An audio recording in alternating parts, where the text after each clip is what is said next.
Ya, pemirsa, penerapan ekonomi sirkular ini tidak hanya berdampak kepada lingkungan dan sosial, namun juga perekonomian kita. Nah, kira-kira Mbak Astrid, sejauh mana kemudian ekonomi sirkular ini bisa berdampak terhadap perekonomian? Ya, baik. Tentu di sini ketika penerapan ekonomi sirkular sudah diterapkan, maka masyarakat kita sebenarnya sudah pintar, sudah sadar terkait isu lingkungan. Jadi ketika perusahaan sudah menggunakan konsep ekonomi sirkular atau seperti tadi pendaur ulangan, maka tentu itu akan memiliki nilai lebih di pandangan masyarakat. Dan tentu juga di sini akan banyak stakeholder yang selain government ya, tapi juga ada pihak swasta yang akan menerima manfaatnya, dan juga masyarakat tentu akan ada pengurangan baik lagi beban sampah yang harus diurus oleh pemerintah semakin berkurang. Oke, kalau dari Pak Edi mungkin yang bisa memberikan nilai dan meningkatkan daya saing perekonomian sejauh mana ekonomi sirkular ini? Ya, pertama adalah bagaimana kita memastikan pengelolaan sampah itu murah, sehingga berdaya saing, sehingga dapat diolah menjadi barang yang berharga. Itu mungkin dari sisi masyarakat mengelola sampah dengan murah. Kemudian bagaimana peranan daripada industri untuk juga menjadi off-taker daripada produk-produk daur ulang ini.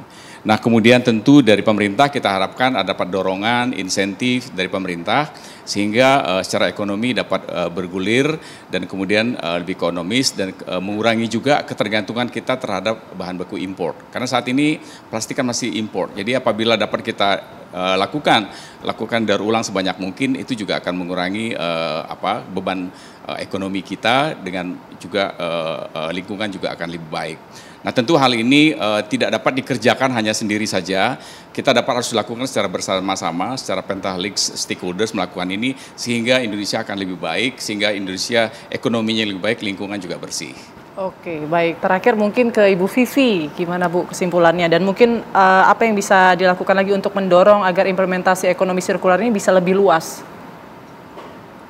Intinya sirkular ekonomi kita mengharapkan akan menjadi salah satu penggerak utama untuk transformasi ekonomi Indonesia ke depan.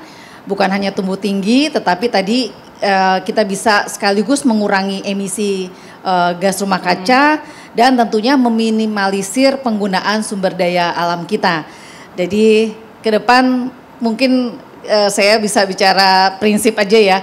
Tahu, mau, mampu. Begitu kita tahu, tentunya kita harus bisa menggerakkan dan pada gilirannya memampukan seluruh Indonesia untuk betul-betul lebih sadar lingkungan, dan Indonesia pastinya akan lebih baik lagi. Oke. Seberapa besar kemudian ekonomi sirkular ini bisa memberikan nilai tambah bagi perekonomian? Studi kami salah satunya menunjukkan adanya potensi tambahan PDB sampai dengan 600 triliun apabila kita betul-betul menerapkan sirkular ekonomi ini. Oke, mungkin terakhir Bu, ada insentif yang akan diberikan nggak Bu? Insentif untuk penerapan sirkular ekonomi. Betul. Ini kita berbicara mengenai ekosistem ya. Jadi kalau kita nanti ekosistemnya sudah semakin lengkap, tentunya aturan mainnya juga sudah lebih lengkap. Saat ini sudah ada standar industri hijau ya Pak Edi. Kemudian juga nanti ke depannya tentunya insentif fiskal misalnya di perpajakan ya, akan ada keringanan bagi perusahaan-perusahaan yang menerapkan sirkular ekonomi. Kemudian juga untuk para startup ini sudah direcognize berbagai inovasinya ke dalam industri kita, dan tentunya juga insentif untuk lingkungan dan masyarakat. Pada gilirannya kita bisa rasakan semuanya. Baik, terima kasih banyak Bapak-bapak dan juga Ibu-ibu. Kita harapkan ya semoga penerapan ekonomi sirkular ini semakin meluas untuk meningkatkan laju pertumbuhan ekonomi, mengurangi dampak negatif terhadap lingkungan dan juga meningkatkan kualitas hidup masyarakat. Terima kasih, dan informasi tadi semoga bermanfaat bagi kita semua dan bisa diterapkan oleh perusahaan lainnya. Terima kasih, saya Putri Windasari pamit undur diri. Sampai jumpa.